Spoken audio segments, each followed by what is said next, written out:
What's going on, everybody? It is that time again. The Sooners Illustrated Podcast, episode 238 on this Friday, January 2nd, 2026. Josh Callaway, Collin Kennedy with you on a Friday. The transfer portal is open. Here we go. Chaos, mayhem, whatever you want to call it. A lot going on, a lot to talk about. A bunch of guys have jumped into the portal for Oklahoma in the last couple of days. We'll try and hit as many of them as we can on the show today. And then we'll get into the stuff that people really want to hear about, which is who could Oklahoma add? We have a number of targets that we're going to talk about on the show today that we'll get into really into the nitty-gritty with guys who are visiting Oklahoma. So very realistic portal ads. We have a whole bunch more that we want to make sure we bring up. So we have a lot of portal stuff to get into on the show today. As you would guess, it's January. The portal is officially open. It's a lot, and we'll try and sift through it and cover as much ground as we can on the program today. A reminder, subscribe. Great time to subscribe. I know the season's over. This is really where we have it rolling more than ever. Oklahoma.247sports.com. Promo code SoonersPod60 gets you 60% off a VIP membership to Sooners Illustrated, the entire 24/7 Sports Network. They're looking for a tight ends coach. They're in the portal. Recruiting, obviously, not going away. That's going to start to ramp back up again here soon. Basketball season, Diamond Sports, jump in, be with us every single day over at Sooners Illustrated. Great time to be with us. And, of course, again, the entire 24/7 Sports Network. All right, Collin. Here we go. The portal is open. The playoff games last couple of days, the picks were not pretty. I feel very foolish for thinking Alabama could maybe beat Indiana. That was amazing. Yeah, that was something out there in Pasadena. The playoff games are great. That's in the rear view. We're on to the semifinals next week. And for us, we're in full-blown portal mode now. Obviously, the portal officially opened today. It opened as of midnight last night, midnight Eastern, so 11 o'clock Central Time here in Oklahoma, and for Collin down in Texas. Here we go, man. We're going to get into all the specifics, obviously, but this is a very crazy day. And the portal is open from now for a couple of weeks until January 16th. Which obviously that doesn't, I'm sure most people understand, that doesn't mean that that's when everything's going to be decided. That's just how long you have to get yourself into the portal. Obviously, guys can commit and sign with teams for up until spring practice, even beyond that. And obviously, if they want to take that long. But obviously, a very chaotic time has come upon us here, Collin, with the portal officially now being open. Yeah, this is the moment we've all been waiting for. I mean, we've had constant updates and intel rolling well before the portal opened, but now that this thing is going, I mean, buckle up, because Oklahoma's going to be active. OU's already very active. We've been discussing that at length over the last few days and early into this morning. And this thing is expected to be, I mean, pretty hot and heavy. I basically what fans should expect, in my opinion, you talked about the window. This opening weekend is where a lot of guys are going to start taking their first visits. Right. And a lot of these players will take roughly 3 to 4, sometimes 2 trips. And then, yes, the window extends to the 16th. But I think another layer to this that's important to consider is a lot of these schools are starting semester classes here in about a week or so. And so decisions have to get made. These guys do not have the luxury of time. Sure. So a lot of these trips are going to go back to back to back. In some cases, these guys will visit one place one day and one place the next, and then make the final call once they have everything in order. Oklahoma very much going to be a part of all of that. And I would tell everyone right now, be ready, because I think that Oklahoma's getting ready to add a few guys literally in the next couple of days. It's exciting, to be honest. It's going to be, a lot. We're going to have plenty to talk about on this show and over at Sooners Illustrated. And a reminder, too, again, I know I've said this before, but maybe you've forgotten, anyone tuned in, this is it. There is no post-spring portal window anymore. They got rid of it. So it makes it a little more crazy, because anyone who's on the fence, there is no backdrop of like, well, I can get in after the spring if I need to. That's gone. And for teams that want to add, there is no backdrop of, well, we can let spring play out, and then maybe if we need to get whatever position, we can do that later. No, it's all now. So it makes it a little more hectic, to say the least. And so we'll have a lot to talk about and a lot going on over at Sooners Illustrated every single day, really throughout the entire month of January. It's going to be a lot, but it's exciting as well. Is obviously very key players for your team next year can be added right now. We saw that with Oklahoma last year with what they did with a number of portal guys that were obviously huge parts of this year's team. And you imagine that's kind of the plan again. So a lot to talk about, and we'll get into some of those names that we could see Oklahoma add maybe in the very near future in just a minute. Let's start with kind of the housekeeping of recapping some of the guys who have left. If I have it right, we have 12 guys who have announced their intention since the last show that Tom and I did on Tuesday. If I missed someone, apologies in advance. We're going to try and cover everyone. And obviously, Collin, you can just kind of whatever jumps out to you from this group. I'll route them off real quick. Michael Hawkins Jr., quarterback. That's one of the bigger headline ones, obviously, was Oklahoma's backup this year. He's in there. Cornerback Avant Jordan, cornerback Gentry Williams, offensive lineman Luke Baklenko, who came in from Stanford last year. Logan Howland in the portal. That's a big one. Malik Hawkins, Michael's brother, cornerback. He's in there. Wide receivers KJ Daniels and Josiah Martin. Carson Kent, tight end, who played 1 year at OU. Jake Taylor, another offensive lineman. Marcus Strong, defensive tackle. Certainly a interesting name that jumped in this week. And then just today, Taylor Tatum in there as well. I think that's everyone that we haven't already talked about.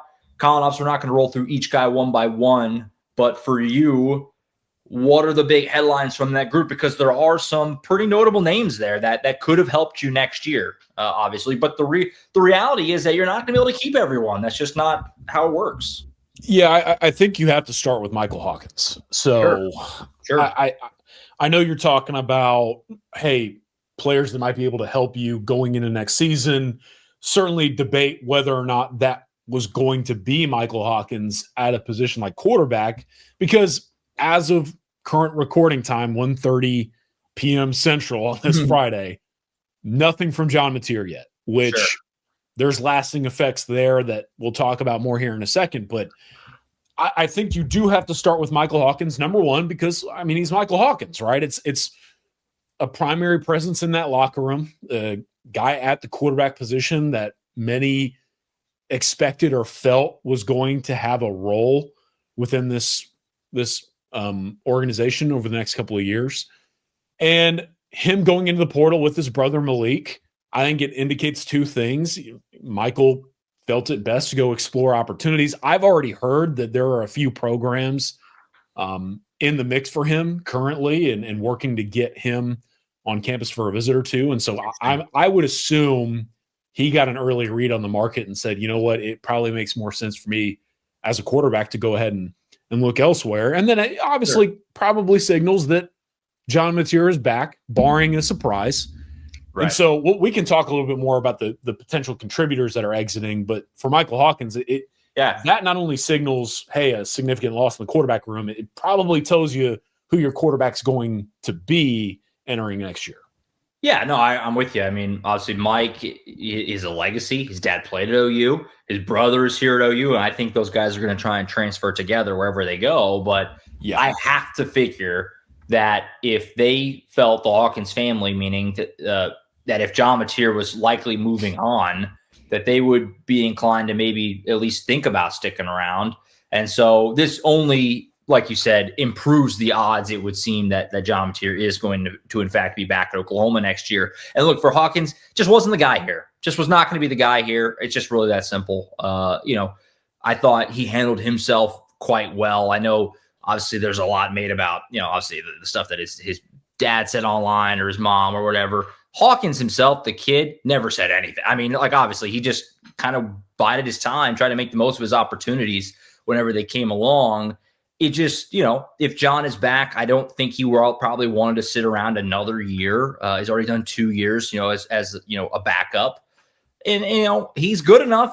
Even though I've never been the biggest Hawkins, punching the table, this guy's going to be a star, I do think he's good enough to probably play somewhere, right? And so he'll have a market, like you said, and he'll get an opportunity somewhere. That just was never going to be at Oklahoma. Because if John Mateer left, they were going to go in the portal, and they were going to look for someone, which they still could, right? I mean, if John does leave, but it doesn't look that way. So there wasn't really ever a world, I don't think, where Michael Hawkins was going to be the starting quarterback at Oklahoma. And so that is just kind of cut and dry there. What about elsewhere? There's obviously a number of guys on here that would have helped you, right? I mean, I don't think they've lost a single guy who I would say was going to be a starter, right? I don't think that's happened. But there definitely are some rotational pieces here that would have played and did play this year, like a Davon Jordan, certainly one that jumps out to me. Where do your eyes go in that group? Because, I mean, the guys that are buried on the depth chart, your KJ Daniels, your Josiah Martins, even Luke Baklenko to an extent, like, you get it.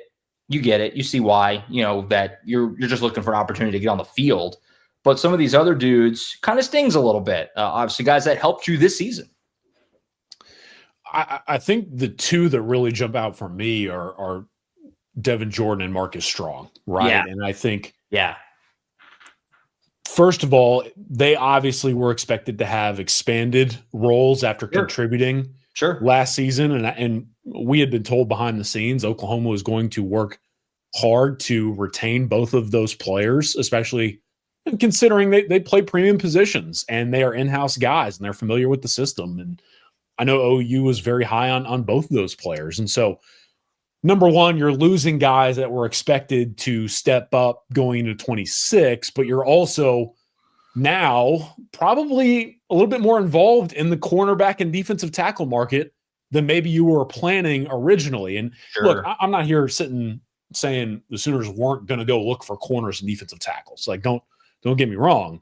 I think really it now kind of says, hey, Oklahoma is going to have to find maybe a couple of bodies at defensive tackle, considering Marcus Strong was maybe going to be like the third guy off the bench or third guy into the rotation type with Stone and Jackson. And then Devin Jordan, I mean, was playing a ton at corner. And I think that they envision him being their third guy for next season, similar to the manner he was this past year. Both of those guys will probably end up being starters somewhere, so I get it.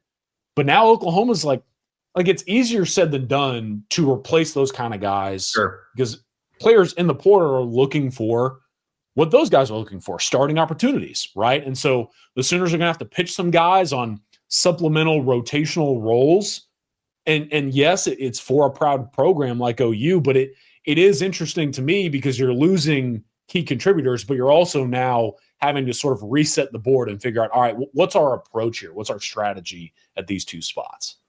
Yeah, no, I agree completely. It feels like it's kind of the same situation for both guys, right? I mean, they would have definitely been rotational pieces and would have helped you and played for you next year, and you would like to keep them. But just the reality is with the transfer portal and the opportunities that these guys are going to have, like this is just college football now. Like you're not going to be able to keep players this good kind of stashed on your bench as rotational guys. Like both Marcus Strong and Davon Jordan are likely going to be starting somewhere else. That's my guess, right? I mean, that feels like a pretty safe bet. Marcus Strong in particular, because, for Jordan, we'll see what happens with Jacoby Johnson. He's the other kind of big name in that room now because Gentry Williams also jumped in there, like I said, which was not totally unexpected. Obviously, Gentry's had a great run at OU, just banged up a lot.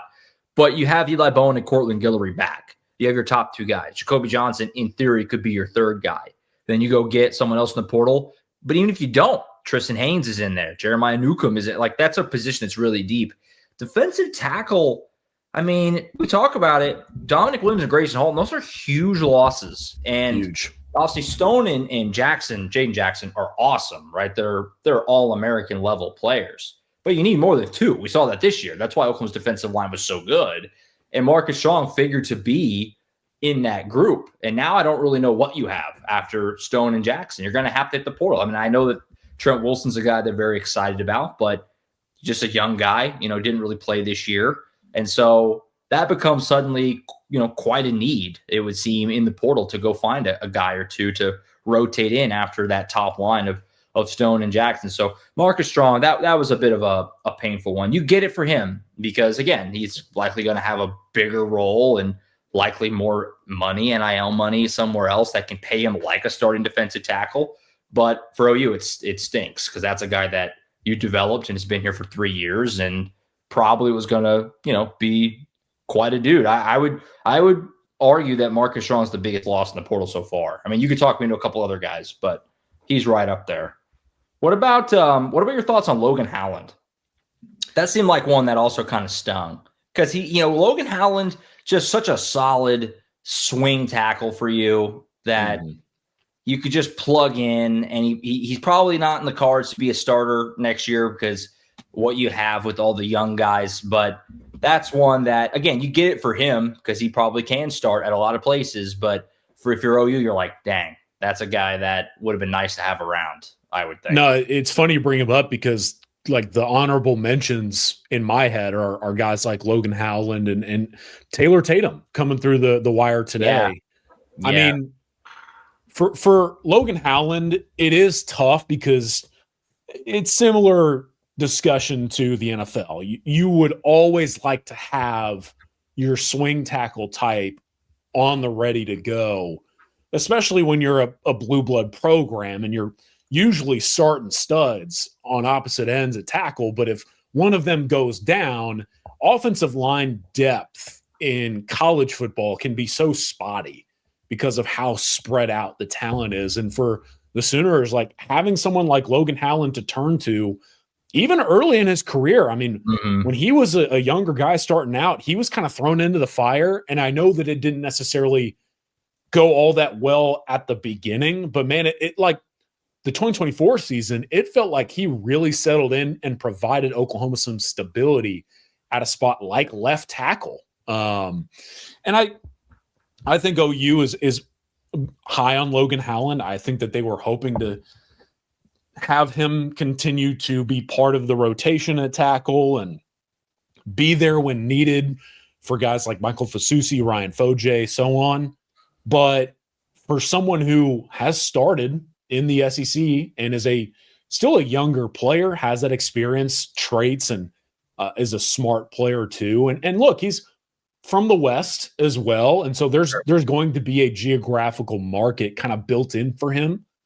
I think that one, understandably, is a sensible move on his part to just say, hey, I know I'm a starting caliber tackle. Sure. I know immediately some programs from where I'm from will have interest, might as well go in and explore those. And then Taylor Tatum too. I mean, that was one for me where it's like, all right, like that, the saga is kind of over. And man, writing the story up today, it's like, this guy was the number one running back recruit in the country. His first season as a true freshman, he was starting games against Tennessee and Alabama and Missouri. I mean, like, it felt like he was going to be a high-level contributor for them. And then this year, just much-needed fresh start for him. Probably for both, because both are guys I could see, commanding starting opportunities elsewhere. Yeah, I would love to know, or at least get a better idea of what happened with Tatum. Because obviously he was a guy too that was looked at as a potential star in baseball, and that was Skip Johnson and Reggie Willits and that staff were credited with really being key players, key elements as to why he came to Oklahoma in the first place. And he hasn't been with baseball in a long time. He gave up baseball, or at least at OU. I mean, you look on the online roster, or whatever, he hasn't been on it for a long time. Like, I don't think he's really been around that program at all in quite a while. And so it's like, what happened? Was he just simply a victim of trying to do both and it kind of hurt him in both? Because look, it is really hard to do both. You have to be a freak. Okay. You have to be Kyler Murray to be able to pull off doing both. Because when baseball season's going on, that's during spring football. When fall ball is going on in baseball, that's during football season. Like, it just really, really makes it hard on both sports to try and do both. And it looked like he tried to do both and it didn't really work. And then it just he was hurt this year a lot, and just kind of a shame, because again, like you said, the expectation was so high. He was so highly coveted. He showed flashes as a freshman. It's a shame that it didn't work out better for Taylor at Oklahoma. And obviously we'll see where he winds up. And I'm curious to see if he ever gives baseball another run at it, because he was considered obviously an elite baseball prospect potential, and we never got to see that at OU, which is just kind of a bummer. Anything else from this group? I think we pretty much covered it all. I mean, Carson Kent, I think probably you could have talked me into like maybe being like an emergency tight end 2 for Oklahoma next year. I mean, like we said many times, they're going to be active in the portal at tight end. but he hops in after 1 year. So you're losing your top 3 tight ends now. We talked yesterday about Joe John Finley obviously getting let go, the staffing changes there. We had the instant reaction show if you missed that with Tom yesterday. So we'll see what they do at tight end. We're going to talk about that more in just a minute, but I think we hit most of the big names there, and we'll see if there are more. There are certainly some more names that we kind of all figured would be getting in the portal that have not announced anything yet. But we'll obviously let you know over at Sooners Illustrated when we know, obviously, what's going on with the portal as it is officially open today. All right, should we get into the good part of it? The portal taketh, but the portal giveth, right? You're going to add. That's always – this week's always tough because it's all bad news. It's just something about guys leaving. But we're getting close to the good side of the portal for Oklahoma, which is where they add players that can really help them as soon, obviously, in theory, next year. Let's start to run through some of these names. I'm going to do 4 names in particular that I want to get your thoughts on, and then we'll kind of just go round table where you can rattle off some other names that you're keeping an eye on for Oklahoma. Let's go right at the top with big dog hunting with Cam Coleman. Obviously, everyone knows who Cam Coleman is, Auburn wide receiver. He is our number 1 non-quarterback in the portal at 24/7 Sports. He's the number 4 overall player in the portal. He's behind just a trio of quarterbacks with Mestamaker, Sorsby, and Levitt at the top of our portal rankings of all players. Obviously, Oklahoma needs a big-time wide receiver. Cam Coleman certainly falls into that category. This was a 5-star prospect out of high school. We saw what he did in Norman this year at Auburn. He's awesome, right? He's an NFL wide receiver in due time. Just put it this way. I'll just ask you this way. Any shot, actually? I mean, we know that Oklahoma is in the mix. You've been reporting on it as Sooners Illustrated that they're going to try, right? They're going to make an offer. They're going to make a run at him. Could you see any world where they actually get this guy on campus and maybe find a way to do this? Where would you put the possibility of this with Cam Coleman in Oklahoma being maybe an actual thing? It's crazy because when all of that was going down, I was listening to you and Tom on the pod, and y'all were talking about it. And I know you mentioned, like, man, I can't wait to ask Collin about Cam Coleman. That feels like that happened a year ago. I don't know how. It feels like that discussion started forever ago, and it's still really yet to actually begin. Sure. Look, it's a tricky conversation to have because I think that Oklahoma – here's why it's tricky, right? Whatever I say in support of the actions of Oklahoma in the front office, people are going to find a way to act like, oh, it's not enough or this, that, and the third. And you know the typical narratives that get spit out there whenever I just keep it honest with people. Mm-hmm.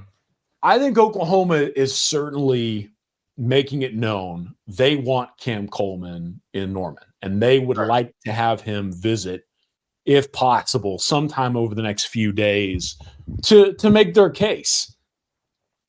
That being said, like, the current buzz is centered around Texas A&M, USC, Alabama. I think LSU has been thrown out a time or two behind the scenes. Oklahoma, like, the list goes on. And that's the thing, is it's like Oklahoma's in the mix, but even like the top list of contenders doesn't even begin to describe the iceberg type list of programs that want this guy. Right. And so here's the number one thing for me that I was going to make sure that I discussed here on the pod. Cam Coleman's pending portal process is pretty much going to come down to 2 things. Number one being the obvious. Okay, what is the full compensation package presented? And yes, there's money, but everything else that comes with whatever program, brings him into the fold. So that could be on top of a revenue share deal, NIL opportunities, development, things like that.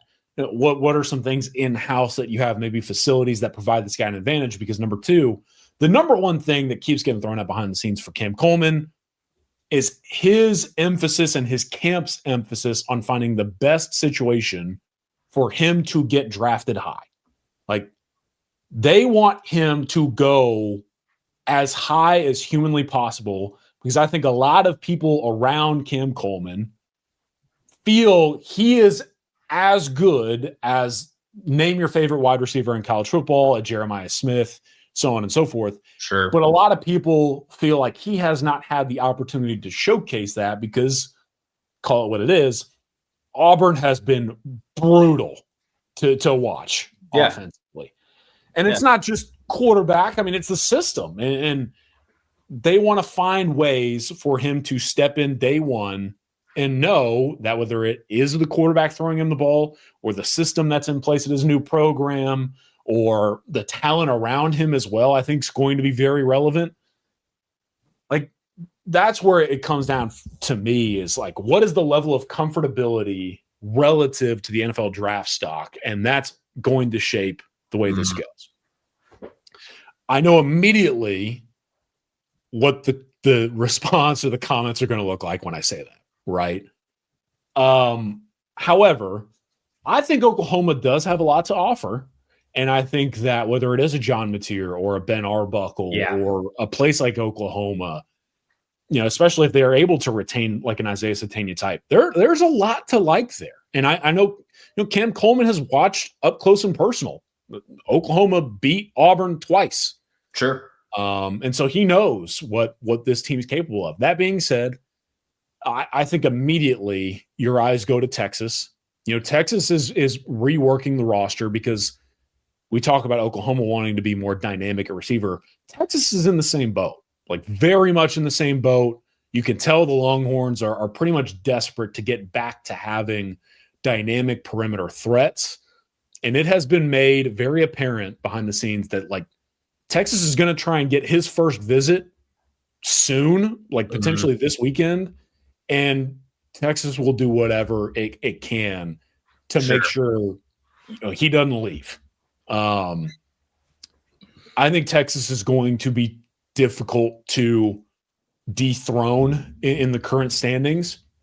And then you go down the list. It's like Texas A&M. With Texas, it's like Arch Manning and there are other, like a Ryan Wingo is a really nice opposite piece to command attention. And Texas is slated for a few other portal players that might play a role, and Steve Sarkisian's reputation. So there's that. And then the financial opportunities. You go down and it's like, okay, Texas A&M. I don't, however you view Marcel Reed, I don't have time for that. Marcel Reed, I think, is a good quarterback. I think that, he was not recruited by Mike Elko when Cam Coleman once committed to Texas A&M as a recruit. However, there is familiarity with other members of that staff. And so that elevates the Aggies. He likes College Station. I think he sees an opportunity to play with some of the other talented receivers at Texas A&M's program. And, Texas A&M's winning at a high level as well. And then you go down, it's like, well, Alabama's got guys in that quarterback room. He's from the state of Alabama, so on. USC, again, I don't have time for that debate right now, but you see, like, it's everywhere. It's everywhere, man. Pretty much, And that's why I think in so many ways, this is a complex yet very simple process. Who gets Cam Coleman on campus first? I don't think that's going to be Oklahoma. And whoever gets him on campus first, like, how quickly can they sell him on, hey, like, you're visiting us for a reason? Like, I think Cam Coleman's intent through this portal process is going to tell you a lot. And if it goes the way that I think a lot of people expect it to go, and he shows up, say, in Austin on Saturday, I think that Coleman is going to want to know, somewhat quickly how he needs to handle the buildup towards the offseason. And so to put a bow on it, Oklahoma has made it, again, very apparent. You want to come check out Oklahoma? You want to see what we've got to offer to you? We've got the money ready. We've got guys in place. We've got a whole presentation. And they would happily welcome on campus. It's just like the buzz is out there and the primary contenders keep getting brought up for a reason. And until that shifts, I think it's okay for a sector of the Sooners fan base that is skeptical to continue to feel that way up until something significant changes. Yeah, what's hard to know and what only Cam can answer is how attractive is the Ben Arbuckle John Mateer combo? Like, what does that do for you? Is that something that is a sell, or is that something that you're kind of – and then I don't know that answer. Because like you said, when you look at like an Arch and Sark situation, that would seem on paper with what Texas can offer monetarily, like that seems pretty obvious as why that would be attractive, right, for a wide receiver like Cam Coleman. But I do think it's worth noting. I mean, like you said, he was in Norman this year. That was a great crowd. OU won that game. John Mateer was good in that game. Like that isn't nothing, right? I mean, he's seen it up close what it would look like. He kind of got to experience like watching John Mateer play well in a game that OU won in the SEC. Like he basically got to see it firsthand. He almost had like an unofficial visit already in a way, right? So it would obviously be a ginormous get. I don't anticipate them doing it, right? I mean, because it's just like you said, everyone's in on this guy. But if they found a way, it would be monumental, obviously. So certainly a name to keep an eye on. And I should add this as well. The other layer to this, in my opinion, for Oklahoma specifically is like, what do you view as the most effective approach here? Sure. Especially because this is the other part that's not getting talked about enough, in my opinion. The unknowns of the next 2.5 weeks. Because you could pay this guy the rumored numbers that are being thrown out there, right, if you get that opportunity to do so.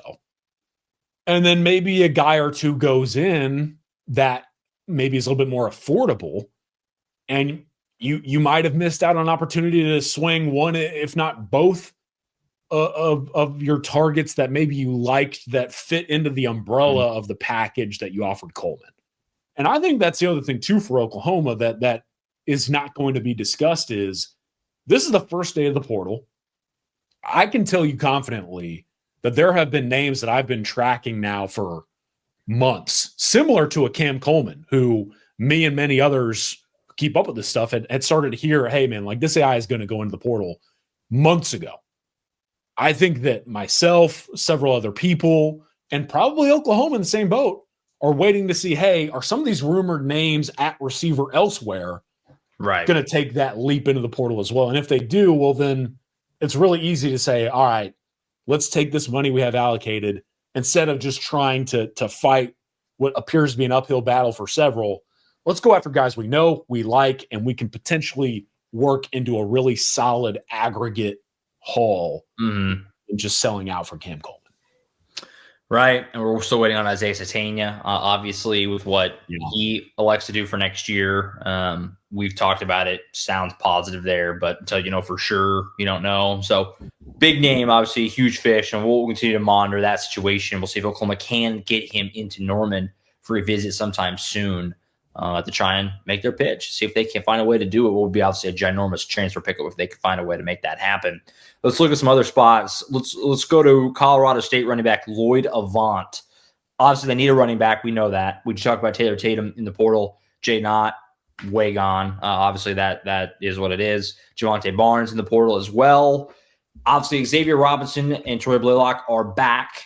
Both were beat up down the stretch of the season. You would theoretically go into next year with those kind of being like your top line guys, but you need more. I mean, you're signing Jonathan Hatton, who we're very excited about. You're signing DeZephan Walker, who there's a lot of optimism about and upside for what he can be.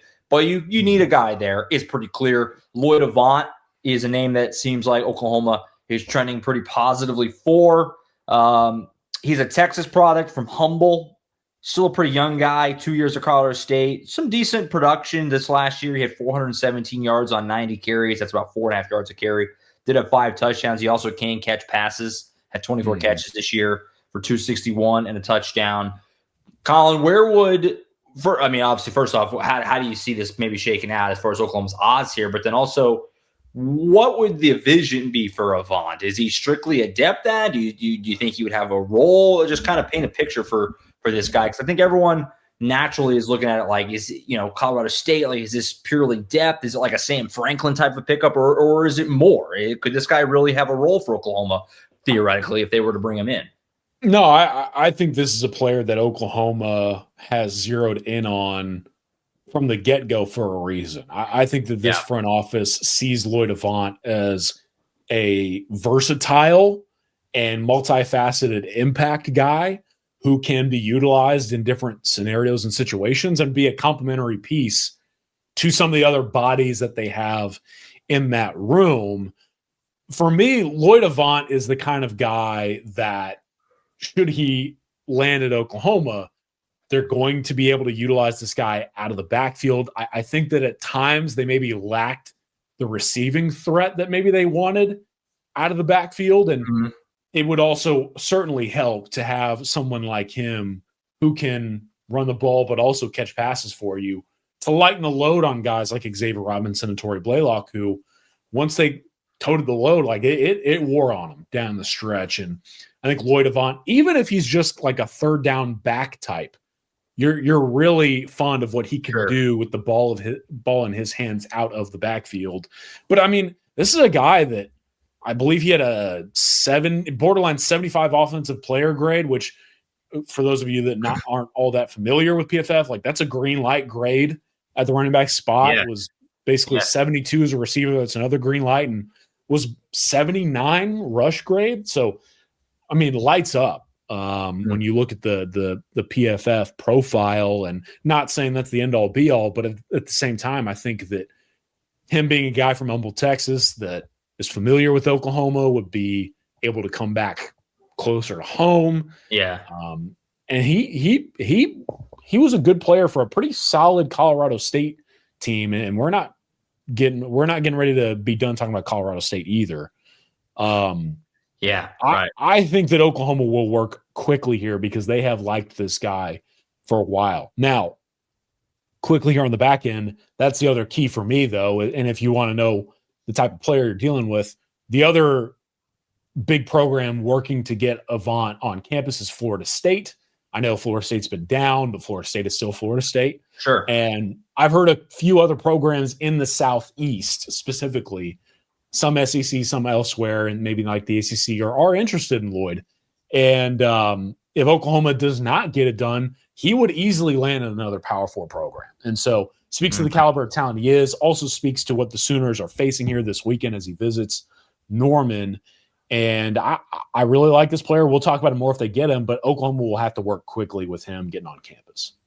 Do you envision multiple running backs here or just the one? I mean, obviously with Hatton and Walker, that's 3 out, 3 in, just doing basic math with Barnes, Ott, and Tatum. Do you think Avant, would they look to add another one after Avant or not? Or you don't think so? I don't think so. I think that given the running back market, what's interesting in today's free agency of college football is a lot of programs are willing to pony up big dollars because these programs know they're arguably getting these players in the prime of their career at that position before they get to the NFL. And so to get one running back costs to get two, especially, again, given the nature of OU's running back room currently, where you would have two other guys with starting caliber ability in Robinson and Blaylock. I think that if they get Avant done on a deal, that's signed, sealed, and delivered for the running back room going into 26. Definitely interesting. I would think that's a pretty good indicator of what they think of Robinson and Blaylock too, as like being their guys next year. And they've proven that if they could, especially Xavier Robinson, if he can be healthy, which I know that's tough. It's hard. Running back is a grueling position, especially in the SEC. But I think clearly that they look at those two guys as kind of being the future of that position. And then what we've talked about, Hatton can be an immediate contributor for you. So they're interested in where that room kind of shakes out right now. That was my other quick thing too, is I think that you get one more because OU has shown they're willing to play freshman running backs. Yeah. I think Jonathan Hatton Jr. enrolling early and being part of this running back rotation in spring ball, he's going to factor in as well. So that's another layer to why you don't go and get another guy, because I think their expectation is Hatton's going to play. Right. Very interesting. So keep an eye on that. Obviously, that's a guy that is visiting today. Is it today he's in town? I believe it's Saturday. This weekend. I believe it's Saturday. We'll call it this weekend for Lloyd Avant. So that's a name that we're going to keep a close eye on over on Sooners Illustrated. Flipping over to defense, we mentioned Marcus Strong in the portal earlier. you kind of need a defensive tackle. Well, we do have one that we're going to talk about. Arkansas State, Cody Sigler, who had a nice year for the Red Wolves. 35 total tackles, 5 sacks from the interior. It's obviously very solid production for him, obviously, with Arkansas State this year are they in the Sun Belt? What conference are they in? I don't even know. I have to look it up. Sun Belt, right? I think Sun Belt. I said it, and I wasn't feeling great about it after I said it. What kind of player is this, Collin? Cody Sigler, defensive lineman, obviously from the G5. Is this someone that you could see? I mean, obviously, they need D tackles. Is this a guy? I mean, I would assume anyone you're getting in the portal like this, and he's not a super old player. He's been around, though, that he's going to come in and immediately be a rotational guy for you. Otherwise, why add him, right? So Oklahoma eyeballing Mr. Sigler here. Where are you at with him as far as what kind of a player he is and what kind of a pickup that would be? Again, you have your top line with Jackson and Stone, but you need depth behind them. Could Sigler be that? So my view of Sigler is this is the potential Grayson Holton replacement, like a starting caliber defensive tackle who it's important to mention here. Sigler at 6'3", 297 pounds isn't the biggest guy. Sure. But I think that number one, you mentioned 5 or 6 sacks this past season. That's a lot. Hey, man, we know what Grayson Holton provided specifically as a one-gap, penetrating style defensive tackle was going to pin his ears back and create disruption. And Grayson Holton, from a pass rush standpoint specifically, that's why we talk about him being such a loss, because to a Dominic Williams, who's kind of your traditional, almost like nose tackle, two-gapper type who can free up other guys, Grayson Holton, his ability to get after the quarterback and wreak some havoc in the backfield in the run game, like, that's tough to lose at a place like defensive tackle. But Sigler, I do think, provides that, because at 6'3", 297 with proven pass rush ability, yes, undersized, but shown the ability to get into the backfield and then graded out really well as a run defender too, even at that size. And so I think he can kind of provide similar disruption to Holton. If you go and get this guy, I think you would be really excited about what he would be able to provide off the bench. And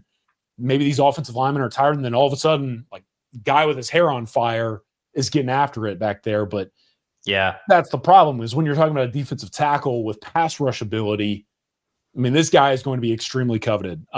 He's a product of the state of Alabama. Auburn is expected to be very aggressive in this race. And I kind of favor the Tigers there, but on top of that, he'll be visiting Oklahoma this weekend. Auburn, Penn State is going to be in this race too. I think Penn State is a fascinating contender because, yes, playing in the SEC is probably the preference, but Penn State pulled D'Anton Lynn away from USC. And I think D'Anton Lynn's a really good defensive coordinator. And under his direction at USC, the Trojans really leaned into defensive line play and prioritization. And so that's another viable option. I think Florida State's in this one too, but Oklahoma, Auburn, Penn State, like, OU would love to have this guy part of their defensive tackle rotation. That'll be pitched this weekend, but it's going to be a tough battle, certainly, when you're talking about a guy at defensive tackle who can do the things he does. Definitely an interesting name. The Grayson Holton comp is interesting. I mean, for frame of reference, 5 sacks. The only guys who had more for OU last year were Taylor Wine and R. Mason Thomas. Obviously, both guys coming off the edge. So, interesting name there at the very least. Could be kind of one of those guys that doesn't blow you away from like a flashiness perspective, because, again, come from G5, everything like that. Like you say, not the biggest dude in the world, but really productive. And you could see Todd Bates, them kind of turning him into a really solid player if they can find a way to get that done. So interesting name to keep it on. Again, another guy who'll be in Norman this weekend. Let's go ahead and do tight end. Obviously, it's a position that, we've talked about as much as any. And I just mentioned it earlier, but we had the instant reaction yesterday. John Finley let go. They're still going to be obviously extremely active in the portal at tight end. They need to add guys here. They're losing all 3 of their top guys at the position.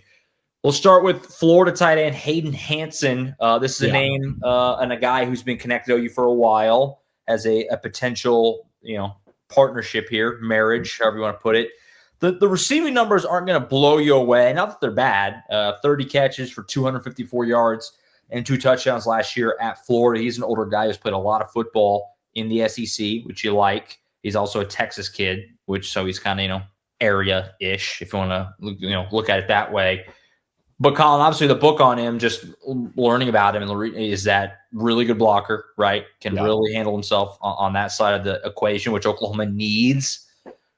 Where are you at with this one? Again, this is one that Oklahoma's been connected to for a while to get a tight end from within the SEC. Again, the receiving number is not going to blow you away, but it feels like he can get out and catch pass for you. He can definitely block some people, get in some people's way. This feels like it'd be a really nice get if they could do it. Where are you at with Oklahoma and Hayden Hansen from within the SEC here? I'm a big fan of this guy. I was watching his tape the other day, and as I'm writing some stuff, man, I know that it's 6'8", 270 pounds. Everyone's going to label this guy as a blocking tight end. Sure. We'll talk about this a little bit more if they get him. But I'm watching him, and I'm like, relative to his size, this dude is nimble. He is athletic. I love him as like a safety blanket option. I think he has softer hands than most tight ends with his sheer size. And I know that, reading some stuff that he's been playing at his heaviest, but also, I guess, at Florida, graded out with some of his best athletic markers behind the scenes. And this is the other thing, too, for me, Josh. This guy has started 25 consecutive games in the SEC. Right. You love that. Yeah, you love that. And I believe that he has started 34 in total in the Southeastern Conference. The only games he did not start were like 3 other appearances. I mean, this guy made it very apparent early in his career after redshirting in Florida, like, I am the dude at tight end for you. Mm-hmm. And whether it was blocking or as a receiving threat, Florida kept running him out there because they knew that's the tight end we need to lean on in this offense. And I think that's the way Oklahoma sees it as well. I think that Oklahoma looks at this guy as like, I was looking for a kind of like a player comp. This is very loose and it's probably really bad, but like, you remember Carson Meyer back in the day? Like, played with Mark Andrews, and Mark Andrews was Mark Andrews, but Carson Meyer was like 6'6", 265 pounds. But when he got out there and they threw him the ball, I was always kind of like, he's a pretty good football player. Sure. I think this is like Carson Meyer plus, and I think Oklahoma's going to look for multiple tight ends. There will certainly be receiving threats at tight end out there that are widely available, but this guy is someone with verifiable blocking ability plus an opportunity to be a clear receiving threat too, given the role. I love this guy. Now, early on, I think here's what's tough about social media, Josh. One name gets thrown out there, and then everyone's like, oh, can't wait to see him be an Oklahoma Sooner. It's like, well, this guy's 6'8", 270, and he runs and blocks. Sure. Everyone's going to be blowing up his phone. We're expecting him to visit Oklahoma this weekend. That being said, I've been told multiple programs in the SEC, in the ACC, all over the place are going to be working hard to get him to take that next trip, right? And, if OU brings him on campus, Oklahoma's probably going to have to find a way to get this thing done while he's in town. And so, yes, he's been connected to Oklahoma for a while, but I think that this one behind the scenes is a little bit more heated than people are discussing. And so for Oklahoma, it's like we've talked so much about the tight end, but the pressure's on now because a primary target and a few others are emerging.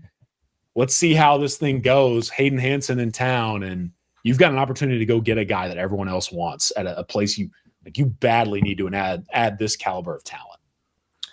Definitely a name to watch, obviously, and we've talked about it at length. They need to add multiple tight ends, and so it's not like if they got Hansen, that would be it. There are more tight end names that Collin has communicated to our VIP members, and he may broach that a little bit here in a second as well, but it's a position of massive need, and obviously Hayden would be one from within the SEC that's played a lot of SEC football, like Collin was just saying, that I think would definitely help you quite a bit. So I'm in on Hayden Hansen if that's the way this thing goes. But like we said, still some work to be done there, and we'll see how his visit goes and all that.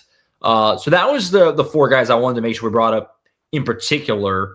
But there are obviously many more names, and Collin has, again, I'm going to keep pumping it. The portal intel has been flowing. Subscribe, Sooners Illustrated. There's been a lot of names passed along I want to kind of open the board for you, Collin, to just kind of throw out some other ones as far as some other key names that you want to make sure you at least bring up.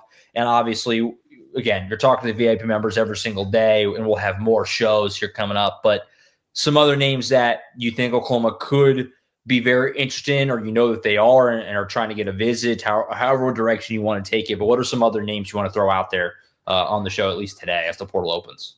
Yeah, so, and I apologize for, being off and on my phone during the show. I know that's do your annoying. Thing. Do your thing. A viewership perspective, but getting what I can. It's also just like, it's hard to communicate sometimes because you're dealing with these agents, and some are amazing. And then I just had an agent clearly not understand a very simple sentence I'm trying to convey to them. So let's start with the tight ends. Another name with Hayden Hansen that I've been hearing about for multiple days now is Tucker Ashcraft. Right. There are worse places to look for a tight end than guys who came from Wisconsin. Same thought. Yeah.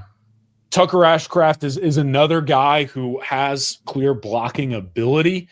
I believe he's 6'5" to 6'6", around 260 plus pounds, but also a very viable receiving threat too. And I have not confirmed this personally, but I've received notes over the last few days that he is a candidate to visit Norman this weekend as well.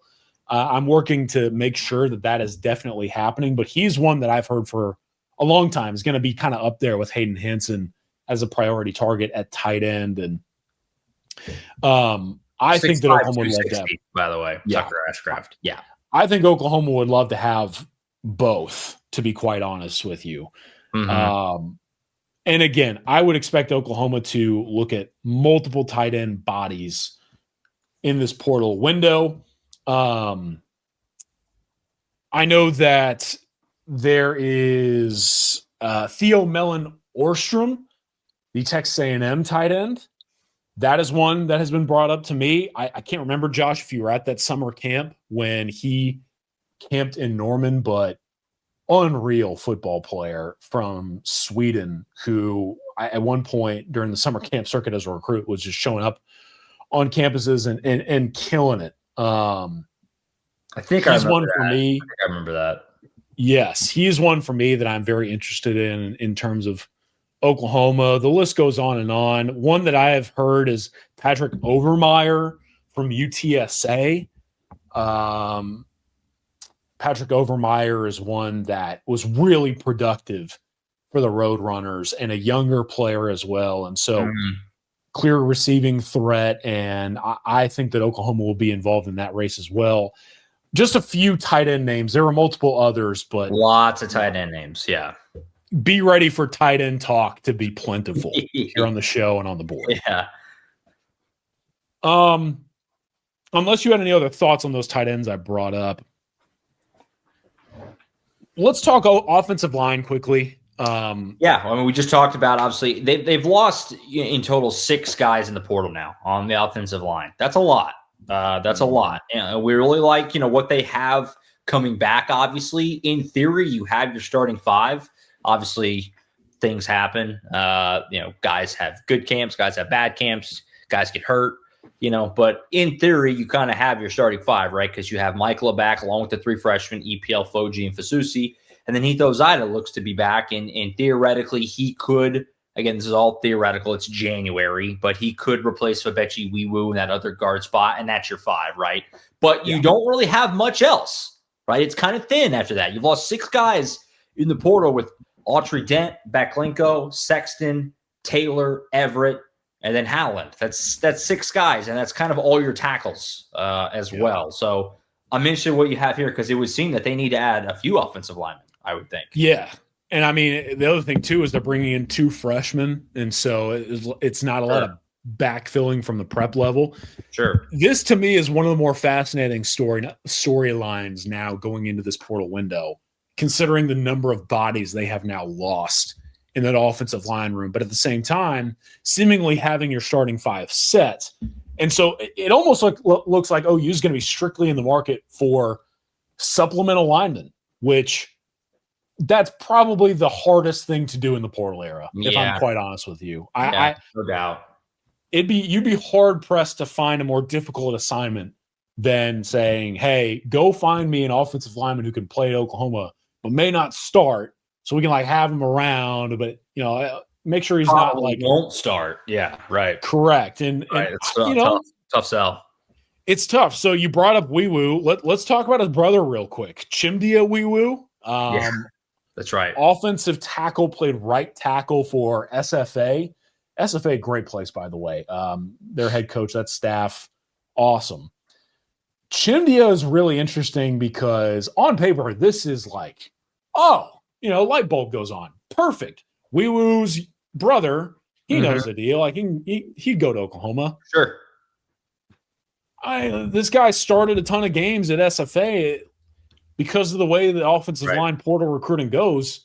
Yes, he could go to Oklahoma if he wanted to, but this guy's already being courted by several programs that are saying, "Hey, man, you want to go have a shot to start in the Power 4?"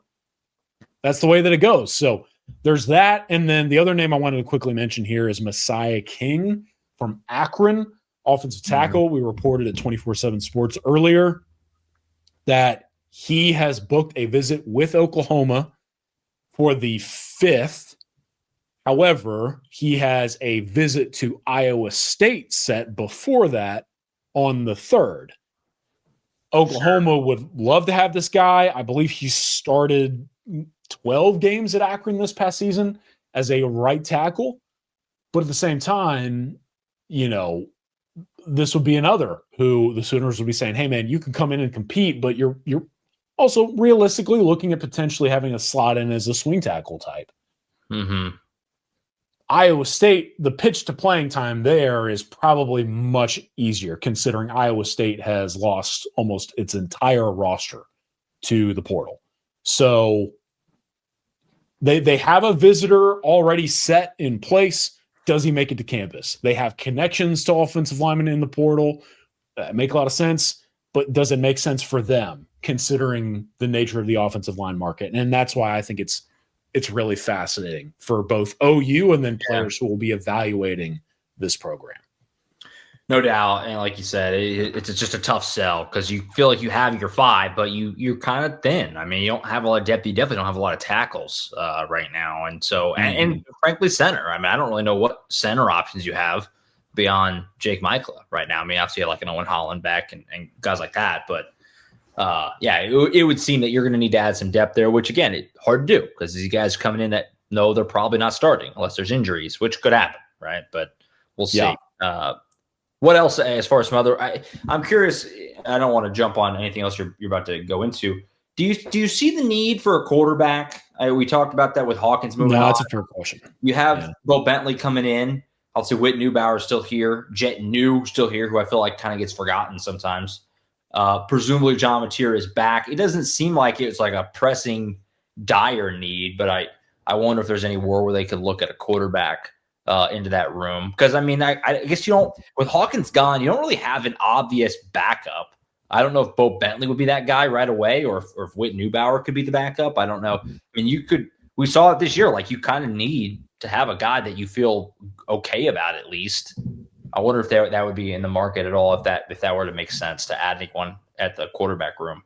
I mean, if you have Whit Newbauer still around and you have Bo Bentley – and you bring John Mateer back, I think in theory you're good. However, I mean, last cycle they added 2, and then Gavin Frakes left almost immediately, I believe for Northwestern. So sure. I think that they would like to have maybe another body in there, even like just from a scout team ops perspective, practice perspective. And that's even if nobody else leaves. I mean, like a Newbauer or a New, I mean, could leave. I mean, I'm not saying they are by any means, but they could. I mean, yeah, I think that like a New, certainly, I would understand if that's someone that exits the program. He's kind of buried. So yeah, I think that if New exits, then I think it really is a situation where the Sooners look for another supplemental quarterback, like the way they have in the past. Anything else portal wise? Yeah. How about we talk defense real quick? I know we talk a lot of offense. So Man, I'm really excited to talk about this guy, and I hope we get to talk about it more. Owen Long out of Colorado State. Yeah, this is a name. Yeah, this is a name to know. Yeah. This is the nation's leading tackler. Right. The Right. nation's leading tackler with 150 plus Not bad. takedowns Not bad. this past season. The other thing, too, though, and I should mention, this is an inside linebacker formerly of Colorado State. I apologize for not slapping the labels on there. Owen Long, linebacker, genuinely one of the best at his position at the collegiate level, led the nation in tackles in the FBS. But the other part of this, too, that makes him just, for me, like the perfect fit for Brent Venables in Oklahoma at his baby. Owen Long, sophomore team captain. Yeah. He had started one game the year prior and was 19 years old, if I remember correctly, and his teammates voted him a star or a team captain going into the season, and then he proceeded to have 151 tackles. So, I mean, this is a Brent Venables guy, man, and so many tackles. Obvious statement, but geez.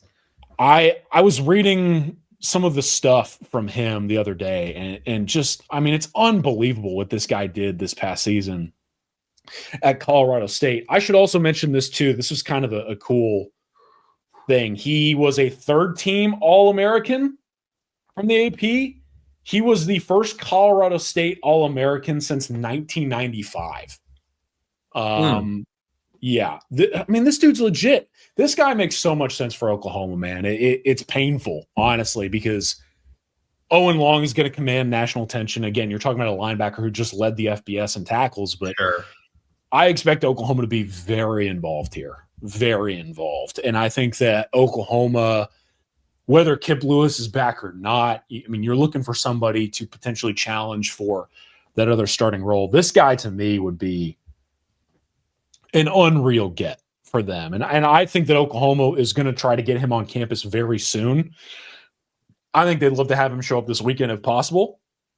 And so Owen Long is one for me that I'm keeping a close eye on among some other linebackers. They offered like no-brainer. Yeah, no-brainer. And you need linebackers to talk about it. And that's without even knowing what Kip Lewis is doing, right? I mean, you need him anyway, but especially, that feels like a slam dunk no-brainer if you can make that happen.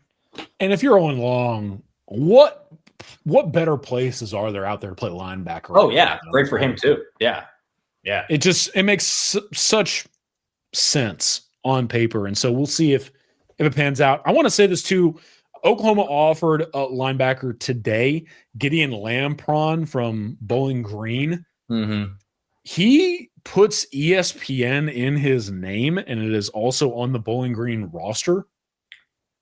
I don't really know what that's about, so I'm going to go ahead and dig into that. That's part of his name. I think I remember seeing this at it's like his.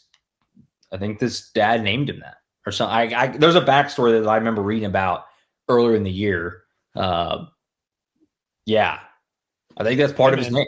Yeah, interesting. But an offer sent out to Gideon ESPN Lampron. And so OU making moves at linebacker. You know, we talked so much about how linebacker for me is kind of the intriguing spot in the portal.